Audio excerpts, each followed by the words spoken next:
नमस्कार साथियों, मैं कुणाल आप सभी का UP RO ARO most important question discussion series में स्वागत करता हूं। तो रोज की तरह आज की अपनी इस क्लास में हम लोग डिस्कस करने वाले हैं कुछ प्रश्न जो हमारी आने वाली यूपी आरओ एआरओ परीक्षा के लिए महत्वपूर्ण है, खास है। तो आइए देखते हैं कि कौन कौन से प्रश्न शामिल किए गए हैं आज की क्लास में और उनसे जुड़ी हुई क्या क्या बातें हमें ध्यान रखनी है। हालांकि प्रश्नों पर चर्चा करने से पहले एक इंपॉर्टेंट न्यूज़ आप सभी लोगों के लिए जिसको डिस्कस किया जाना ज़रूरी है। तो जैसा कि आप सभी जानते हैं कि मुखर्जी नगर में बीते दिनों कुछ कारणों से क्लासेस बंद हो गई थी, लेकिन अब सभी क्लासेस सभी सुरक्षा मानकों के साथ और सुविधाओं के साथ संचालित की जा रही है। क्लासेस शुरू होने के साथ ही संस्कृति आयोग ने फैसला किया कि आप लोगों को न्यू ईयर के अवसर पर एक खास ऑफर भी दिया जाए। तो संस्कृति आयोग आप सभी के लिए लाया है न्यू ईयर पे 75% तक का डिस्काउंट। इस 75% तक के डिस्काउंट में आप लोगों को जो कोर्स मिल रहा है वो है यूपीएससी फाउंडेशन कोर्स, जिसमें जीएस ओनली कोर्स आपको 55,000 रुपये में, जीएस प्लस सीसेट कोर्स 60,000 रुपये में और वीओडी जीएस जो है आपको 50,000 रुपये में मिल जा रहा है। तो काफ़ी सस्ता ऑफर है और ऐसे ऑफर बार बार नहीं मिलते, तो आप सभी लोगों को जल्द से ग्रैब कर लेना चाहिए। इतना ही नहीं, आपको कोई क्वेरी है तो आप लोग बिल्कुल 9555124124 पर कॉल कर सकते हैं या फिर विजिट कर सकते हैं हमारी वेबसाइट sanskritiyis.com, क्योंकि ऑफर बहुत अधिक समय के लिए नहीं है, सिर्फ 2 जनवरी 2025 तक के लिए है। तो इसीलिए जल्द से आप लोग को एनरोल कर लीजिए। आइए आगे बढ़ते हुए प्रश्नों को समझते हैं। पहला प्रश्न कह रहा है कि निम्नलिखित में से संविधान के किस अनुच्छेद के अंतर्गत संसद को अंतर्राज्यीय जल विवादों के न्याय निर्णय का अधिकार प्राप्त है। तो 4 अनुच्छेद दिए हुए हैं, अनुच्छेद 263, अनुच्छेद 262, अनुच्छेद 248 और अनुच्छेद 252। ठीक है, तो यहाँ पर यह स्थिति हमें देखने को मिल रही है। अब सभी की कहानी कुछ अलग अलग, ठीक है, जैसे कि किसमें क्या क्या है। हम लोग देखते हैं कि अनुच्छेद 263 जो है, अनुच्छेद 263 के अंदर अंतरराज्यीय परिषद के गठन की बात है। राज्यों और राज्य या संघशासित क्षेत्रों के मध्य या दो राज्यों के मध्य अगर कभी कुछ विवाद वगैरह होता तो ऐसी स्थिति में राष्ट्रपति को ये अधिकार है कि वो अंतरराज्यीय परिषद का गठन कर सकते हैं ताकि विवादों को सुलझाया जा सके। विवादों को सुलझाने के अलावा हम लोग देखते हैं कि अनुच्छेद 262 जो है हमारा, ये बात करता है अंतरराज्यीय नदी जल विवाद के न्याय निर्णय के बारे में। ठीक है, तो अनुच्छेद 262 जो है हमारे लिए सही रहेगा, क्योंकि इसी में बातचीत हो रखी है सारी कि किस प्रकार से संसद अंतरराज्यीय जल विवादों के निपटान करेगी, उनमें न्याय निर्णय को कंप्लीट करेगी और सभी के बीच में डिस्प्यूट्स को सुलझाएगी। अनुच्छेद 248, अनुच्छेद 252 यहाँ बच गया। तो अनुच्छेद 252 में क्या है हमारे पास में, राज्य सूची के विषय पर कानून बनाने की संसद की शक्ति की बात इसके अंदर की गई है। ठीक है, तो सभी बातों के साथ प्रश्न का उत्तर रहेगा बी, और बी उत्तर के साथ हम लोग बढ़ते हैं आगे। और आगे बढ़ते हुए अगला प्रश्न देखते हैं हमारा क्या कह रहा है। तो हमारा अगला प्रश्न जो है, ये अगला प्रश्न युग्म वाला है। क्या एक तरफ दे दिए गई है हमें अनुसूचियां, दूसरी तरफ दे दिए गए हैं हमें विषय। ठीक है, सुमेलित करना है इसको और सुमेलित करके देखना है कि कितने युग्म सही सुमेलित हैं। ठीक है, तो अनुसूचियां दे रखी हैं दूसरी, पांचवी, छठी और आठवीं। हमारे पास कुल कितनी अनुसूचियां हैं? संविधान के अंदर कुल 12 अनुसूचियां हैं। ठीक है, तो किस सूची में कौन सा विषय हमें देखना है कि वो सही सुमेलित है या नहीं है। जैसे कि दूसरी अनुसूची की बात कर रहा है, कह रहा है कि भत्ते और विशेष अधिकार है इसमें। तो क्या दूसरी अनुसूची के अंदर भत्ते और विशेष अधिकार हैं? तो इसके लिए बात जो है बिल्कुल ठीक है, क्योंकि संविधान की जो दूसरी अनुसूची है उसी के अंदर हम लोग देखते हैं कि विभिन्न पदाधिकारियों की परिलब्धियां, भत्ते, विशेष अधिकार सभी का उल्लेख यहीं पे किया गया। पांचवी अनुसूची में क्या अनुसूचित जाति और जनजाति के क्षेत्रों के प्रशासन तथा नियंत्रण की बात की गई है। बात तो ठीक है, यहीं पे की गई है। छठी अनुसूची बात करता है असम, मेघालय, त्रिपुरा और मिजोरम राज्यों के अंदर जनजातीय क्षेत्रों के प्रशासन के बारे में। बात तो ये भी ठीक है। और आठवीं अनुसूची में संविधान द्वारा मान्यता प्राप्त भाषाएं की बात की गई। बात तो ये भी ठीक है। चारों ही बात ठीक है। जब चारों ही बातें ठीक होंगी तो क्या हो जाएगा? प्रश्न का उत्तर ए यही कह रहा है कि चारों युग्म सही सुमेलित है। हालांकि इतना ही नहीं, हमारी जो 12 अनुसूचियां हैं इनको आप इजीली याद रख सकते हैं, तो आप जरूरी है कि इनको याद भी रखें। जैसे कि हम लोग देखते हैं कि पहली अनुसूची बात करती है राज्यों और केंद्र शासित प्रदेशों तथा उनके संबंधित क्षेत्रों की बारे में, सबकी सूची इसमें दी गई है। दूसरी अनुसूची अभी बताया आपको कि पदाधिकारियों की परिलब्धियां, भत्ते और विशेष अधिकारों की बात है। तीसरी अनुसूची में शपथ और प्रतिज्ञान है, हर एक पद के लिए किस किस पद पे किस व्यक्ति को कौन सी शपथ लेनी होती है। चौथी अनुसूची राज्यसभा के अंदर बात करती है कि राज्यों का जो बंटवारा है वो कैसे किया गया है, केंद्र शासित प्रदेशों का बंटवारा क्या था, सीटों के आवंटन की बात करती है राज्यसभा के अंदर। ठीक है, पांचवी अनुसूची अनुसूचित क्षेत्रों और अनुसूचित जनजातीय क्षेत्रों की बात। इसके अलावा छठी अनुसूची जो है वो असम, मेघालय, त्रिपुरा, मिजोरम के जनजातीय क्षेत्रों में प्रशासन की बात करेगा। सातवीं अनुसूची में 3 सूचियां, संघ सूची, राज्य सूची और संवर्ती सूची। आठवीं अनुसूची में भाषाएं। नौवीं अनुसूची प्रथम संशोधन अधिनियम 1951। इसके अलावा 10वीं अनुसूची दल बदल की बात करेगी। 11वीं अनुसूची 73वां संविधान संशोधन और 12वीं अनुसूची 74वें संविधान संशोधन की बात करेगी। तो सिंपल है, परेशान होने जैसी कुछ चीज ज्यादा इसमें है नहीं। तो इस प्रश्न के लिए ए सही है, क्योंकि चारों युग्म हमारे सही हो गए हैं। ठीक है, चलिए आगे बढ़ते हुए अगला प्रश्न देख लेते हैं कि हमारा अगले प्रश्न में क्या कहा गया। तो जिस तरह से पिछला प्रश्न हमारी अनुसूचियों का था, अगला प्रश्न भागों की बात कर रहा है कि संविधान के किस भाग के अंदर क्या विषय है। भाग 11, भाग 14, भाग 15 और भाग 17। ठीक है, रोमन सभी को क्लियर है, उम्मीद करते हैं। नहीं क्लियर है तो देख लीजिएगा, समझ सकते हैं आप लोग। ठीक है, यहाँ पर 14 है, यहाँ पर 15 है और यहाँ पर 17 है। ठीक है, अभी तो क्लियर है सभी को। दरअसल x का मतलब होता है 10, ठीक है, v का मतलब होता है 5 और ये जो सिंगल यहाँ पर हम देख रहे हैं ये i बनता है, इसको कहते हैं 1। तो 10 और 1 11। ठीक है, जब v से पहले मतलब किसी बड़ी संख्या से पहले लगता है तो ऐसी स्थिति में उसको माइनस करते हैं और आगे लगता है तो प्लस करते हैं। तो 10 5 5 में से 1 गया तो 14, 1 माइनस होने पे 14 हो जाएगा। ठीक है, x और v दोनों साथ साथ ही हैं तो टोटल 15 हो गया ऐसी स्थिति में। 10 5 15 और 2 17। तो रोमन के अंदर कॉन्सेप्ट ये वाला रहता है। अब किस भाग में क्या है, जैसे कि भाग 11 क्या बातें करता है, संघ और राज्यों के बीच संबंध के बारे में, संघ और राज्यों के अधीन सेवाओं की, निर्वाचन की या फिर राजभाषा की। तो देखिए भाग 11 बात करता है संघ और राज्यों के बीच संबंधों की, कैसे संबंध रहेंगे, क्या क्या चीजें हैं, किसके क्या क्या अधिकार वगैरह हैं, तो वो सभी चीजें। ठीक है, भाग 14 में क्या बात होती है, संघ और राज्यों के अधीन क्या क्या सेवाएं हैं उनकी बातें आपको यहाँ मिल जाएगी। ठीक है, तो ये भी ठीक है, ये भी ठीक है। इसके अलावा मतलब सही सही सुमेलित है, यहाँ पर 1 रहेगा, यहाँ 2 ही रहेगा। भाग 15 में क्या है, निर्वाचन की बात हो, ये बात ठीक है, चलिए यहाँ पर भी सही है और बचा 4 तो ये अपने आप आ ही जाएगा, कहानी पूरी हो जाती है। भाग 17 में राजभाषा की बात, तो जहाँ पर 1 2 3 4 है वही हो जाएगा हमारे प्रश्न का उत्तर। ठीक है, तो उसके लिए चाहो तो पूरा देख सकते हो, अगर आपको एक आधा पता है उससे भी क्लियर कर सकते हो। जैसे कि भाग 11 के लिए हमारे पास 1 था तो हम इसके थ्रू देख सकते हैं, जैसे कि यहाँ पर ए के लिए 2 दे रखा है तो गलत है, ए के लिए 3 दे रखा है गलत है, ए के लिए 1 दे रखा है ये आंसर हो सकता है और यहाँ पर ए के लिए 2 दे रखा है ये भी गलत है। तो बचा सिर्फ एक ऑप्शन, यही हो जाएगा हमारे प्रश्न का सही उत्तर सी।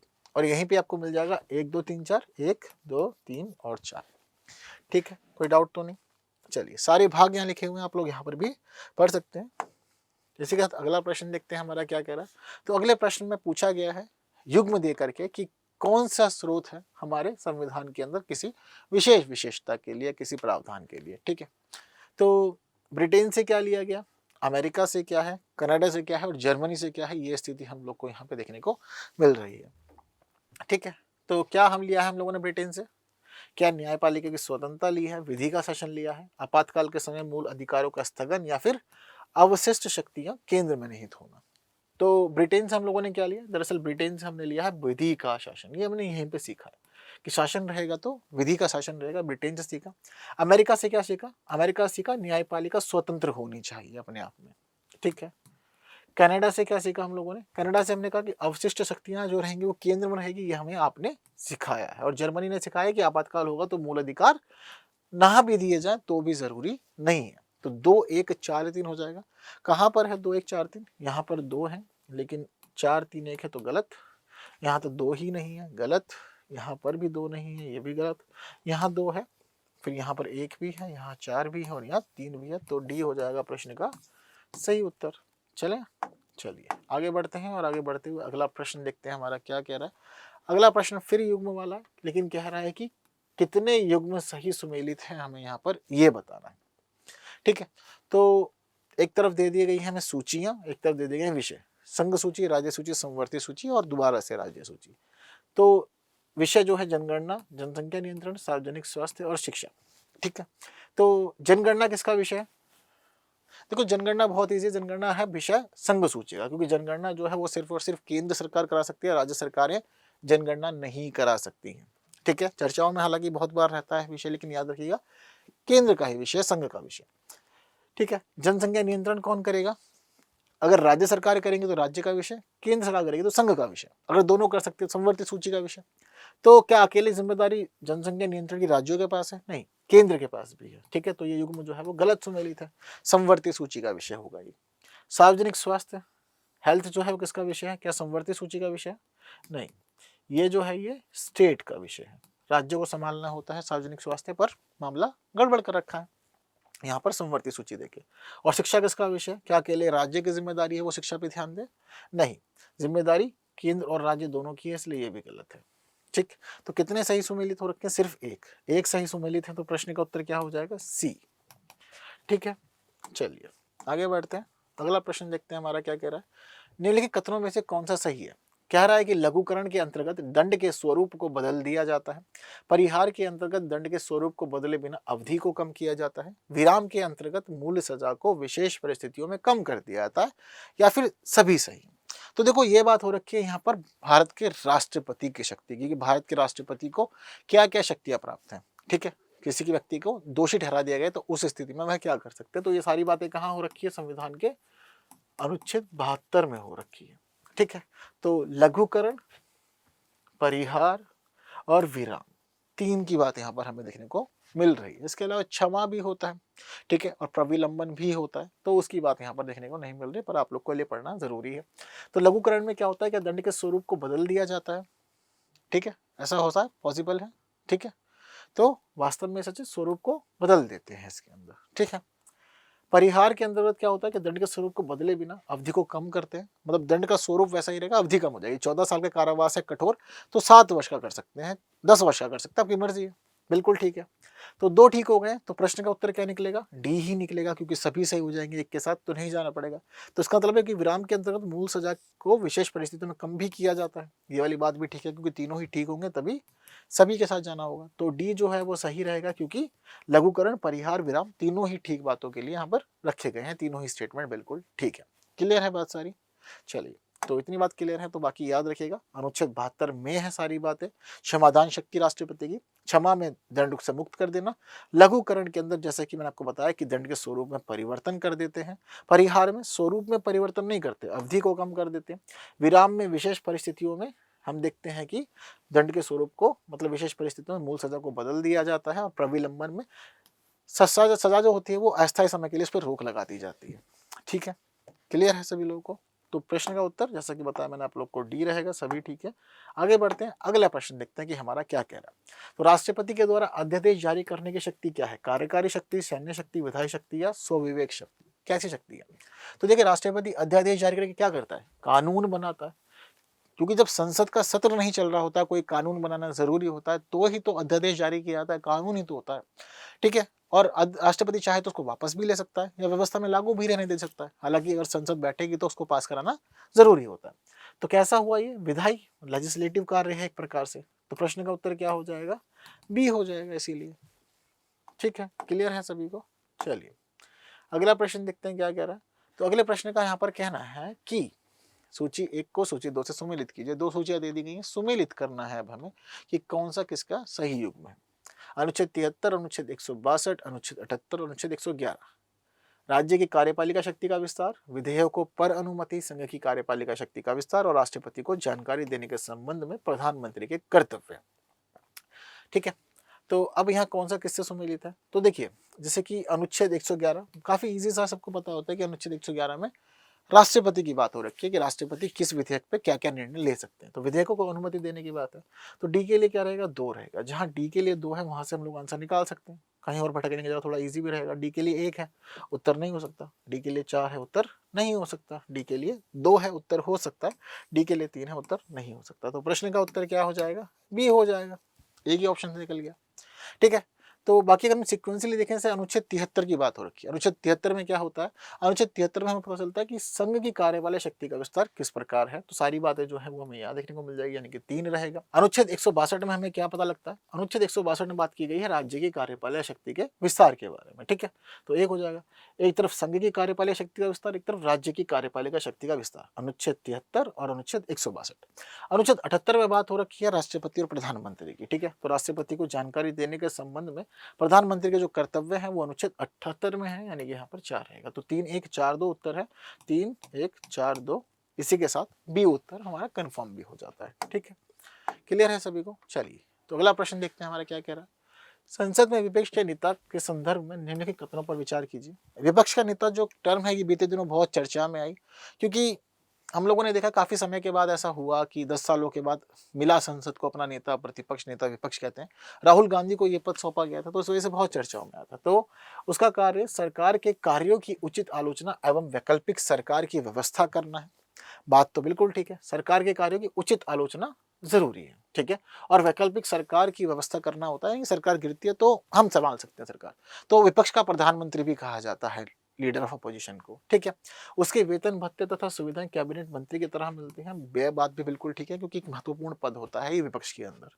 दोनों ही ठीक है और दोनों ही बातें ठीक रहेंगी तो प्रश्न का उत्तर क्या हो जाएगा, ए। एक और दो दोनों ही सही है। चलिए अगला प्रश्न देखते हैं। कह रहे हैं कि गणपूर्ति यानी कोरम, कोरम का मतलब क्या है, 10वां हिस्सा, ठीक है, सदन का 10वां हिस्सा जहां पर भी आपको बैठक वगैरह करनी है। तो प्रत्येक सदन में पीठासीन अधिकारी सहित कुल सदस्यों का 10वां हिस्सा होता है कोरम, गणपूर्ति। बात ठीक है, जैसा कि आपको मैंने बताया ये ठीक है। सदन के संचालन के समय कोरम पूरा नहीं होने पर प्रधानमंत्री का दायित्व है कि सदन की कार्यवाही को स्थगित कर दे। तो देखिए ये बात भी ध्यान रखिएगा कि अगर मान लीजिए कि सदन के अंदर 10वां हिस्सा नहीं बैठा हुआ है, 10वें हिस्से से कम सदस्य हैं, तो ऐसी स्थिति में यही जिम्मेदारी बनती है कि बैठक ना की जाए, निर्णय ना लिए जाए, बातचीत ना की जाए, किसी और दिन जब ज्यादा सदस्य बैठ सकते हैं उस दिन बैठक की जाए, ठीक है। तो ये वाली बात भी ठीक है, लेकिन ये काम जो है वो प्रधानमंत्री का नहीं है। सदन के अंदर जो भी अध्यक्ष है या सभापति है उसके व्यक्ति की जिम्मेदारी होती है कि वो इस संबंध में निर्णय ले। तो दूसरा स्टेटमेंट गलत है। तो ठीक कितना है, केवल एक। इस हिसाब से प्रश्न का उत्तर क्या हो जाएगा, डी हो जाएगा कि केवल एक ही सही है। मामला क्लियर है सभी को। चलिए तो इसी के साथ आज के हमारे जो प्रश्न थे वो सभी प्रश्न पूरे हो चुके हैं, कंप्लीट कर लिए, अच्छे समझ लिए हम लोगों ने। तो उम्मीद करते हैं कि आपको सभी प्रश्न अच्छे से क्लियर हुए होंगे, सब कुछ समझ में आया होगा। तो बाकी सब आप लोग इस सेशन को बाकी साथियों तक शेयर कर सकते हैं, जिन्होंने लाइक नहीं किया लाइक भी कर दीजिएगा। बाकी की बातें करेंगे आने वाले सेशंस में कुछ नए प्रश्नों के साथ। तब तक के लिए दीजिए मुझे विदा। जय हिंद।